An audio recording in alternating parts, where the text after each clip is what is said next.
Games on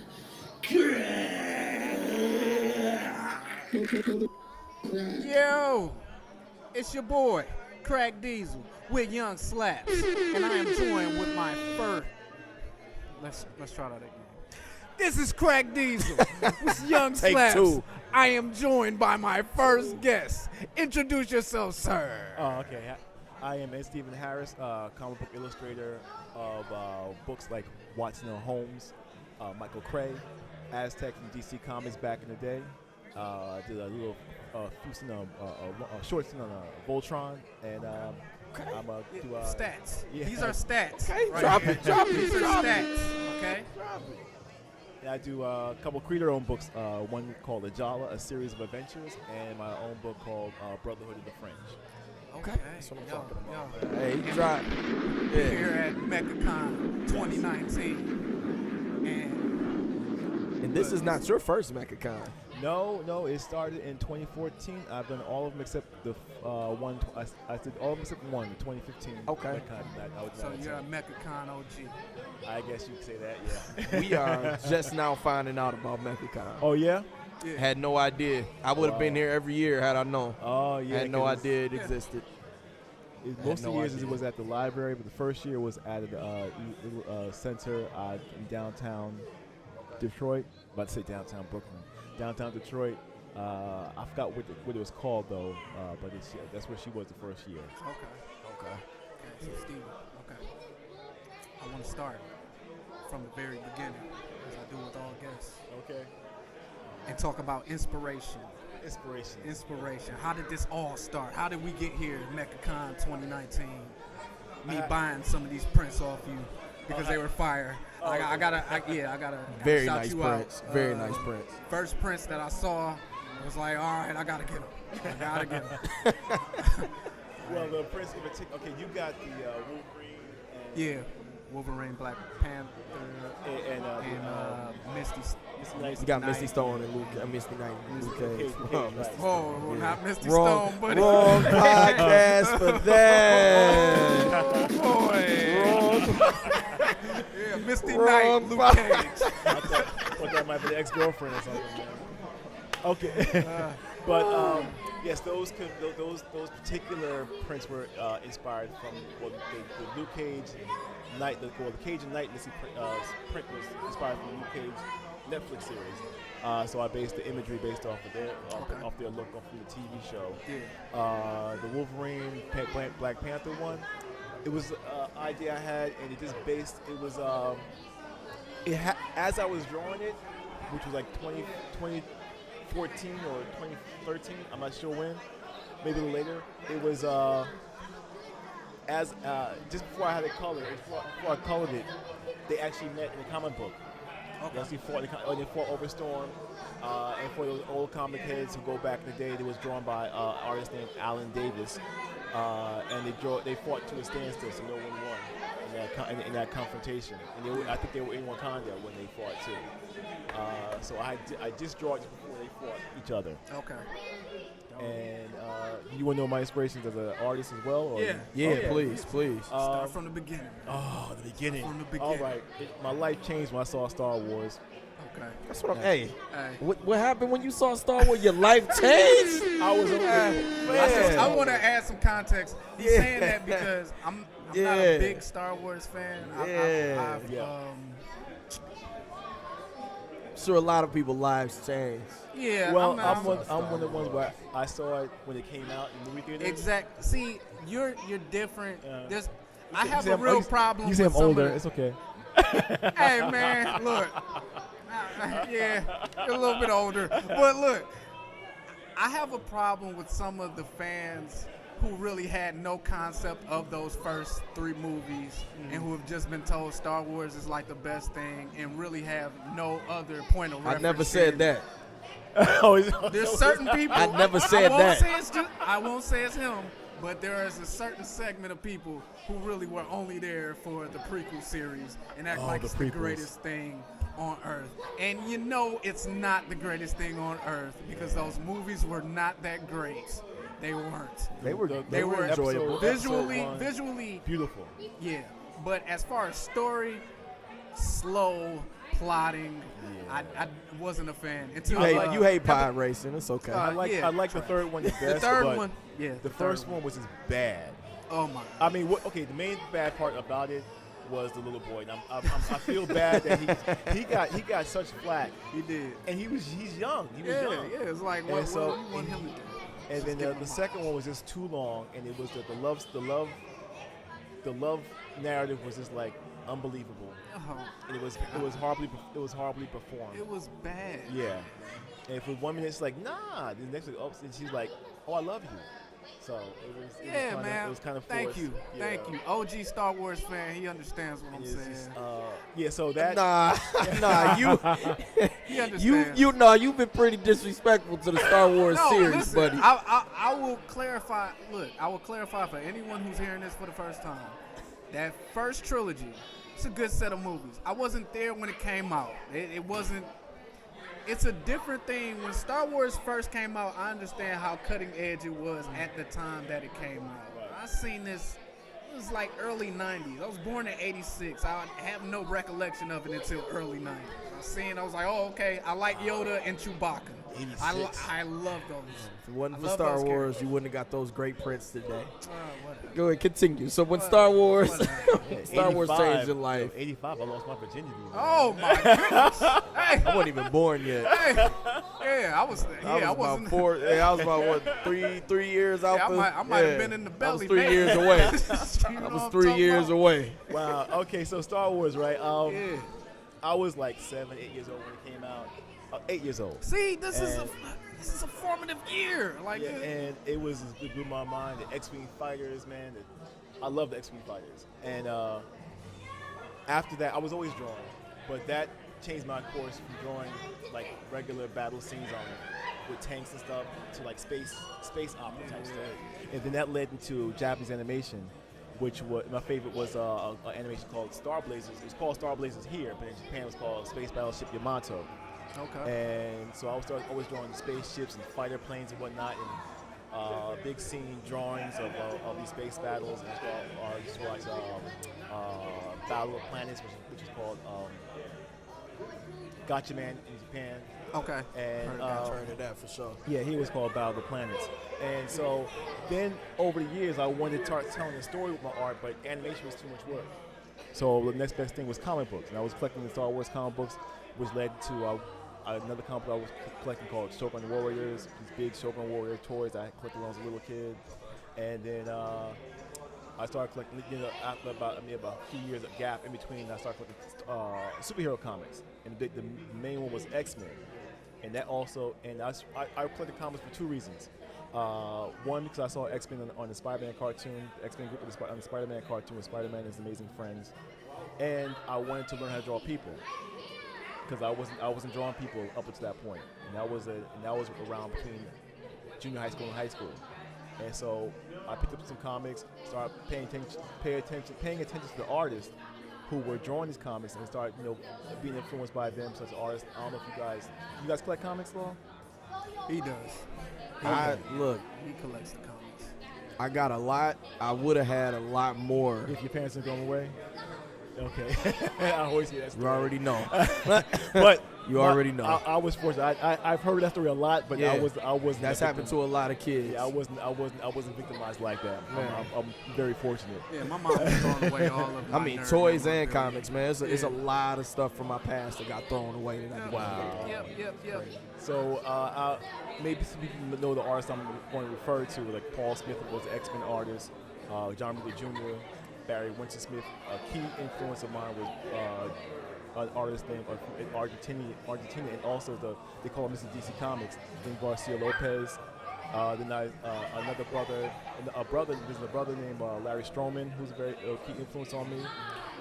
He did the Tribe series back in the day in the early 90s when Image was coming on the scene. And Dennis Cowan, who's an OG in the comics. I was his assistant for a couple of years, and he did a lot of DC stuff. He's one of the co-founders of Milestone and the co-creator of Static Shock.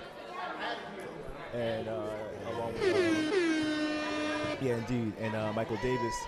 And so those are those guys will help me my formative years. And there's a brother here in Detroit who's from New York named Gil Ashley, who teaches at the Detroit College, a university here. I forgot the name of it, but he's a very phenomenal illustrator and artist from New York.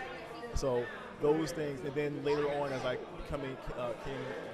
read more about art history in here and on the continent, I wanted to incorporate some stories in my comic books with us in them, doing cool stuff, whether it is sci-fi, action, adventure, or whatever it is.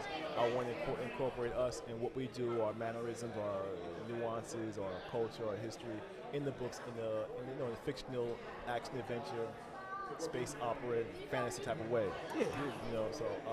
So my history. So now my inspiration is just watching us do what we do, and still want to have us in really cool situations, being heroic, being villainous, and being those and anything in between.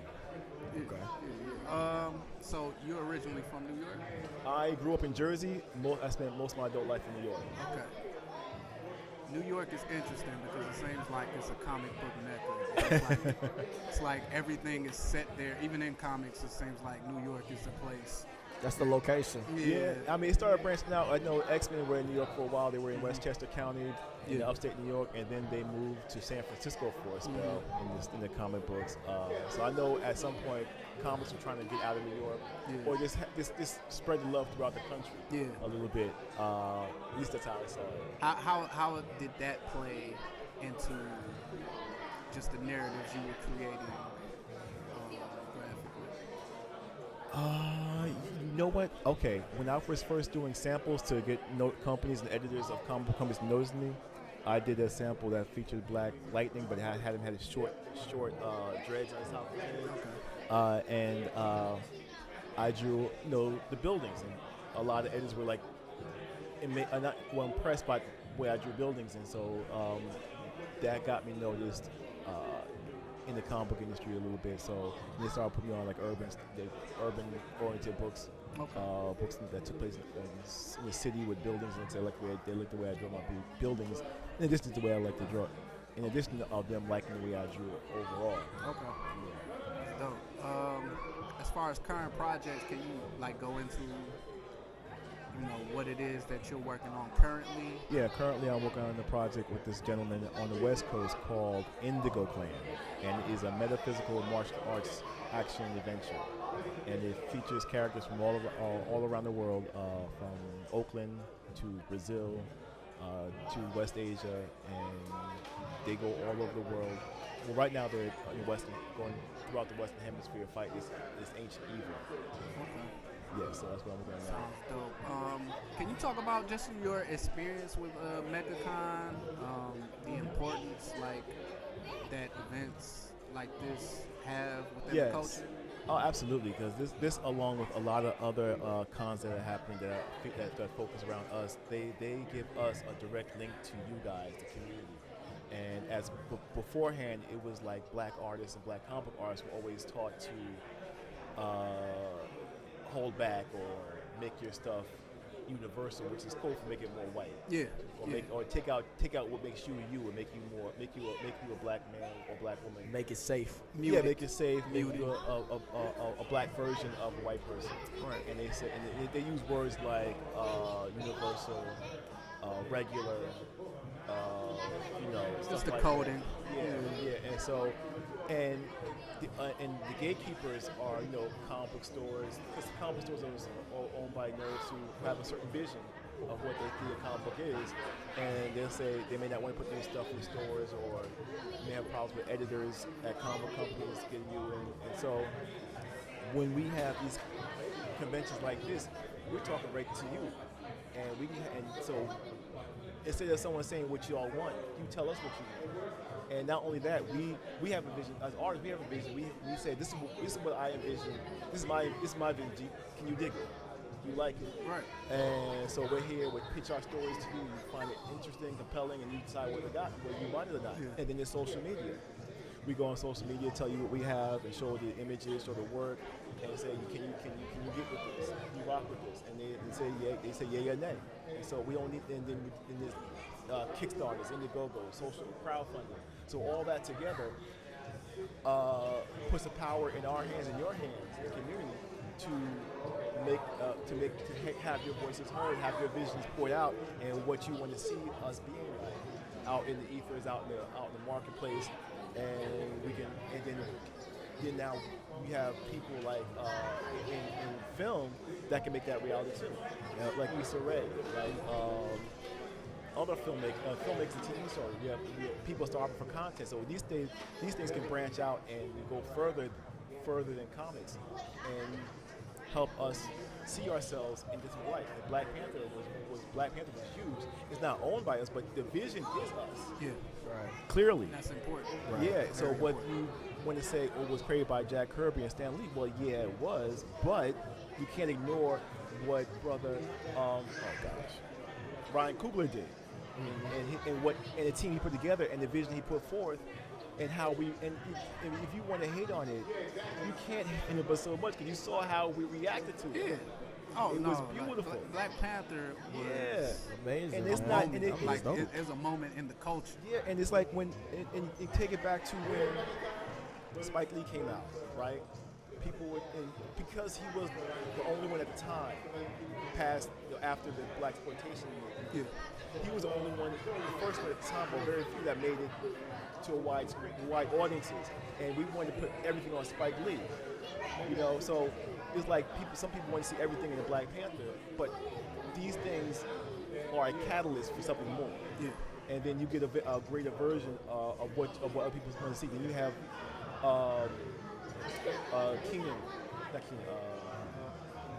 brother from that was Get Out. Jordan Peele. Jordan Peele. Peele, yeah. He has Get Out, and then you have a horror version or a thriller version of our experience. Yeah. And so the more to get through, the more versions, the more visions you get, and the more richer you That's see. important. Yeah. So We we're already not so monolithic. Right. You people's see a greater picture of us on the screen, which is very powerful. Yeah. And we already had the books. Because in the 90s there was a big. The black women held up the publishing industry in the 90s. They saved it. Women like Terry McMillan, Toni Morrison, and others. And so now we have TV and film too. We can go to and have another explosion with our culture being exported throughout the country, throughout the world, and seeing the humanity that we have, and not just, and it won't be so quick to or be so ready to just grasp on the stereotypes of us. Very, very, very important. Slapz, you got anything? Have you been to Africa? I'm going. You next just week. sounded like you've been there. I That's have, why I read, asked. I've been around a lot of Pan-African people, a lot of books. I've had a chance to go to Ghana in 96, 97, but the plans fell through. But I'm going to Algeria the week after next. That's what's up. Yeah. My mom is going in Motherland. December for like 2 weeks. I'm very jealous. Very jealous that she gets to go. But at 'Cause some point, that's definitely a trip that I would like to take. At some point, We I all do want gotta to go take to. I want to go to either West Africa or somewhere else in Africa too, like the western part, the southern part, Right. or even the central part, somewhere. Get around. Okay. Yeah. You said you were in an anime earlier. Yeah. Or it's one of your earlier influences. Yeah, the first ones I saw I mentioned to you was Star Blazers. The first one I saw was a thing called a show called Marine Boy, and now animation when I first saw it just blew me away because it wasn't Looney Tunes, it wasn't Scooby Doo. Yeah, that's the way I I felt. think was- that's how it was for all of us. It was First saw that. Star Blazers, Whoa. and Star Blazers was a serialized adventure, and characters died in that movie, in that scene, in that series. I was like, yo, people are dying. Yeah. There's explosions. It's like real stakes here. Right. And so there was very varied storylines, and it can go, and it ended too. But that ending is a recent phenomenon that I realized. But I'm saying it just was a different way of storytelling, a more realistic. That people can die. Stakes are at stake, and there are. It can deal with the real. It can get really silly. animation has a spectrum. Yeah. But those are some of the things I was checking out when I first saw it. Those things that blew me away. Then I started seeing other things like different versions of anime, which were silly, which were sexist. But it ran the gambit. It was, but it just like I said, it blew me away what they were putting out. Is there any newer series that you taken to? I saw a remake of what I just mentioned to you, the Space Battleship Yamato, aka Star Blazers. I saw a remake of that online. It's an official remake, or it's check that out. It's called Space Battleship Yamato, $21.99. There's 2 series that came out. $21.99. There was 2 series that came out when I was watching it, and there was 3 overall. Three overall. And the second series was dealt with an enemy called the Common Empire, and so that was the second. So there's a second series or a second season of that came out as well. They remade both ones. There'll be a third one coming out. I don't know when. The second one was finished a few months ago. But what else am I watching now? I was watching LaShawn Thompson's Cannon Busters. Yeah, we was talking about Cannon Busters. Yeah.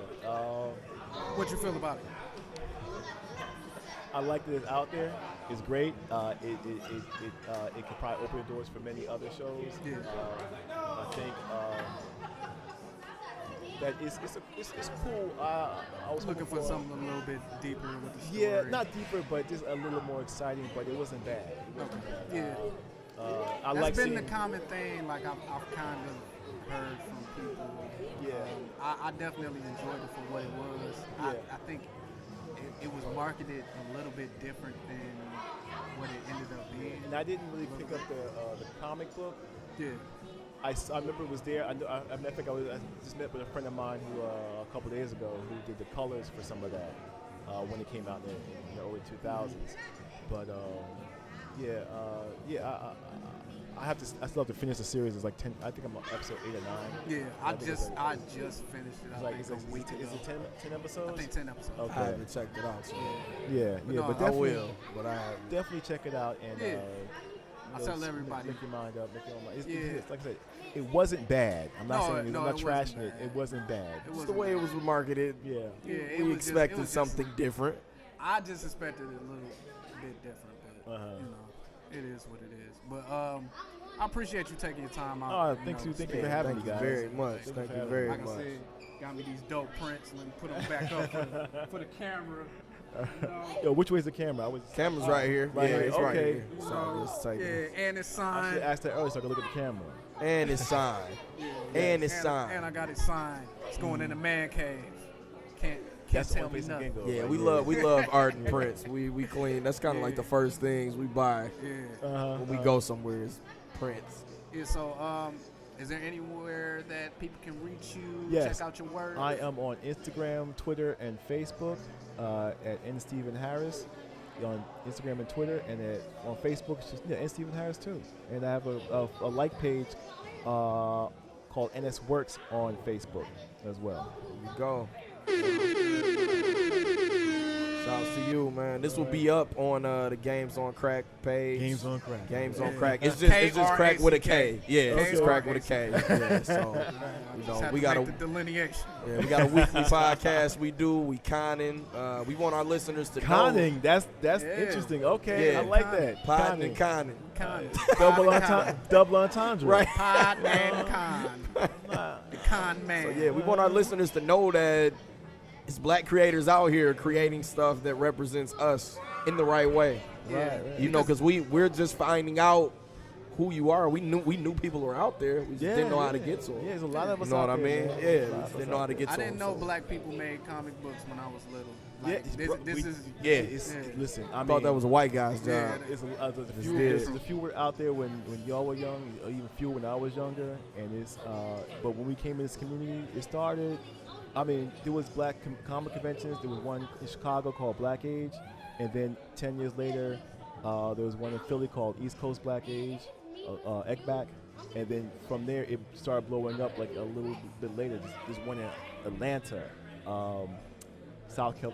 Atlanta, the West Coast, New York, There's like 2 in New York. We need to travel. Philly. We need to travel. Yeah, You we got 2 getting here on in the Detroit. road, Yeah, man. you got 2 here in Detroit. Hopefully there'll be more cons down the road. We can link up. Yes. Yeah, we'll You'll probably see us run into again. you. Yeah, we'll run into definitely you. will see us We'll again. make sure you get this footage, All right. and get this audio. Yeah, we appreciate you coming through, man. Thank We you definitely guys. do. Good to have